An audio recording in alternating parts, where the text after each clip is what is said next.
नमस्कार, स्वागत है आप सभी का अमर उजाला डिजिटल में और आपके साथ मैं हूं अलका त्यागी। चारधाम यात्रा को शुरू होने में महज अब कुछ ही दिन बाकी रह गए हैं। यात्रा को लेकर कुछ बड़े अपडेट सामने आए हैं जिस पर हम बात करेंगे। मेरे साथ हैं वरिष्ठ पत्रकार भूपेंद्र राणा जी। सर, सबसे पहले बात करते हैं हम टोकन सिस्टम की। भीड़ प्रबंधन का जो मामला है वो हमेशा चुनौतीपूर्ण रहता है सरकार के लिए। चारों धामों में भीड़ रहती है ज्यादा जब कपाट खुलते हैं उस वक्त पे, तो सरकार ने टोकन सिस्टम की व्यवस्था की है कि इस बार टोकन सिस्टम के माध्यम से यात्रियों को दर्शन कराए जाएंगे। तो ये कैसे काम करेगा? इस बार सरकार का जो चार धाम पे फोकस है, जो पिछले बार की यात्रा थी उसमें सबसे ज्यादा धामों में यही समस्या आई थी कि भीड़ की अनकंट्रोल भीड़ हो गई थी। तो सरकार का इस बार पूरा एक प्लान बना रखा कि कैसे कैसे हम भीड़ को प्रबंधन करेंगे। स्लॉट सिस्टम की बात है, जो चार धाम यात्रा में जो पंजीकरण करने वाले यात्री हैं उसके स्लॉट के लिए अलग से कोई पंजीकरण नहीं करना पड़ेगा। जो हमारा यात्रा पंजीकरण है, जब यात्रा हम कोई यात्री अपने पंजीकरण पे जिस तिथि का पंजीकरण है उस तिथि को धाम में जाता है तो वहाँ पे साइड में काउंटर रहेगा। केवल अपना जो यात्रा पंजीकरण होगा वहाँ पर्यटन विभाग या जिला प्रशासन के काउंटर लगा होगा। आप अपना रजिस्ट्रेशन नंबर, यात्रा पंजीकरण नंबर बताएंगे तो आपको एक टोकन मिलेगा उसमें, जिसमें दर्शन का जो टाइम का स्लॉट होगा या 2 से 3 बजे या 12 से 1 बजे जिस टाइम पे स्लॉट होगा उस टाइम पे आपको एक दर्शन का टाइम दिया जाएगा। तो इसमें एक तो सबसे बड़ी सुविधा ये रहेगी कि यात्रियों को लाइन पे खड़ा नहीं होना। आमतौर पर देखा जाता है कि लाइन कई किलोमीटर लंबी लाइन लग जाती है, तो लोग सुबह रात 2 बजे से 3 बजे से लाइन में लगना शुरू कर देते हैं और कई घंटों तक लाइन में खड़ा रहना पड़ता है वहाँ पे। खासकर जो हमारा बद्रीनाथ धाम और केदारनाथ धाम है, तो हालांकि सरकार ने ये व्यवस्था लास्ट ईयर भी शुरू की थी, पर ये सफल नहीं हो पाई थी।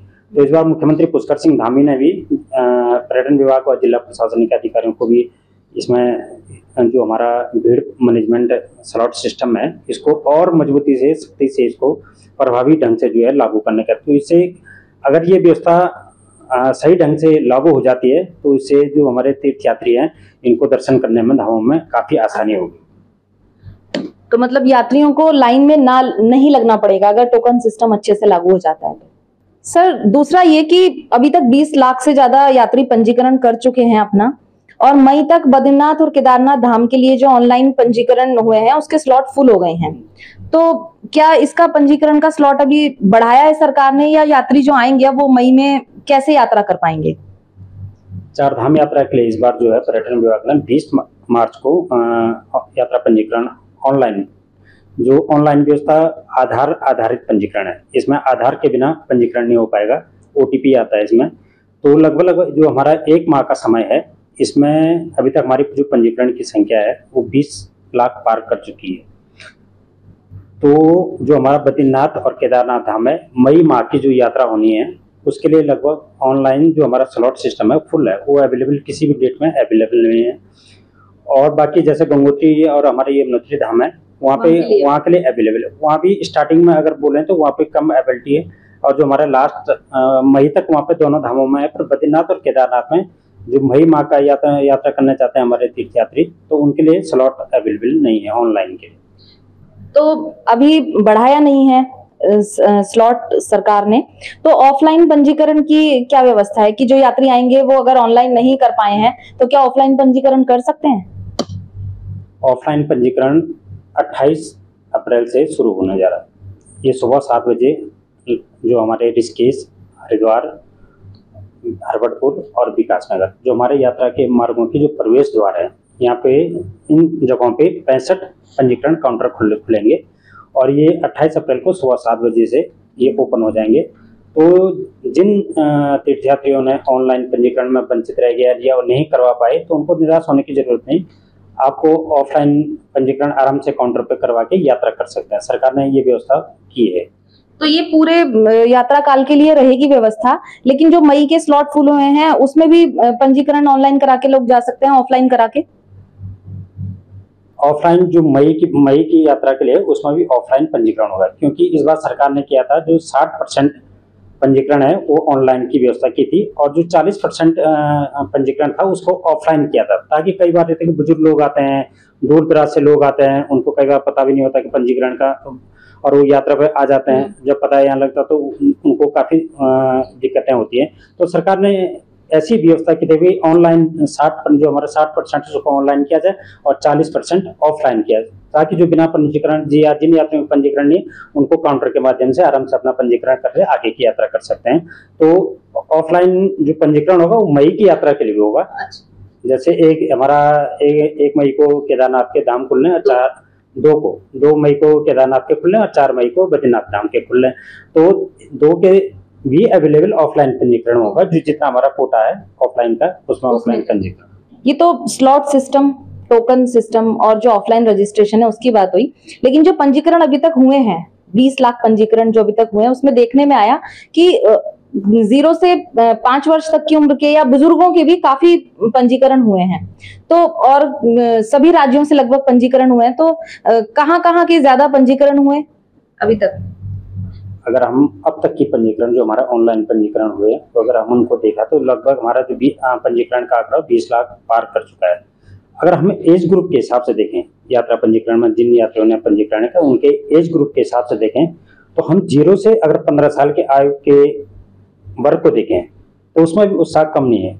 और जो हम मध्यम वर्ग वाले हैं, युवा हैं जो और युवा वर्ग है और बुजुर्ग हैं, उनमें भी उत्साह यात्रा को लेकर काफी उत्साह है। पहले तो ये माना जाता था कि यात्रा में जो है केवल बुजुर्ग ही जाते हैं, पर अब ऐसा नहीं है। यात्रा का स्वरूप काफी बदल चुका है। अब बच्चे भी देखे जाए, बच्चे से जो हमारा 15 साल का एज ग्रुप है लगभग पंजीकरण का उनकी संख्या 1 लाख के आसपास है। अच्छा। और सबसे ज्यादा जो उत्साह है वो 25 से लेकर 40 के बीच का जो हमारा एज ग्रुप है उसमें युवा वर्ग मानेंगे उनको, तो उनमें और ज्यादा उत्साह है। सबसे ज्यादा पंजीकरण की संख्या उनकी है। अगर हम बात करें 60 प्लस वालों से तो उनकी भी संख्या है। अभी जो पंजीकरण का डाटा देखा जाए तो 90 प्लस से 100 वालों की जो आयु वर्ग है उसमें 65 लोगों ने पंजीकरण किया है।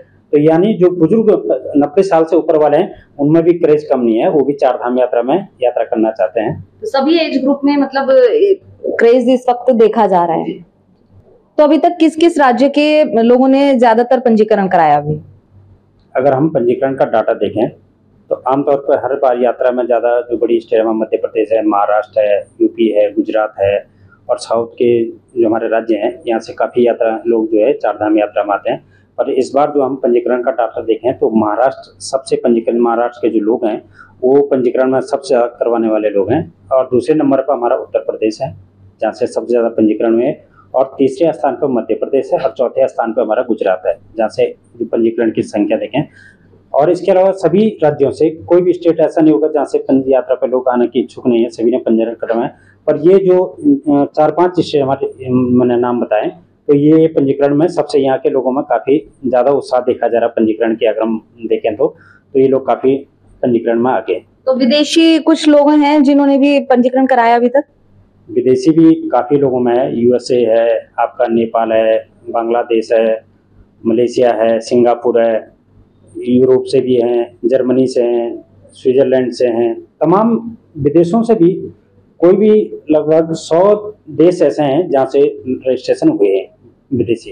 अगर हम विदेशी या तीर्थ यात्रियों का आंकड़ा देखें तो लगभग 18,000 विदेशी पर्यटक भी जो है यात्री जो है 4 धाम यात्रा के लिए पंजीकरण करवा चुके हैं। तो सभी प्रदेश से और सभी एज ग्रुप के जो लोग हैं उन्होंने सबने पंजीकरण कराया है। यात्रा से जुड़े 2 बड़े अपडेट जो हैं वो ये कि 28 अप्रैल से अब यात्रियों के लिए ऑफलाइन पंजीकरण शुरू हो जाएंगे और टोकन सिस्टम से उनको दर्शन करने में आसानी होगी। ऐसे ही और वीडियोस के लिए आप जुड़े रहिए amarujala.com के साथ। अगर आप ये वीडियो YouTube पर देख रहे हैं तो हमारे चैनल को सब्सक्राइब करें और बेल आइकन को दबाना ना भूलें। अगर आप Facebook पर ये वीडियो देख रहे हैं तो हमारे पेज को लाइक करें।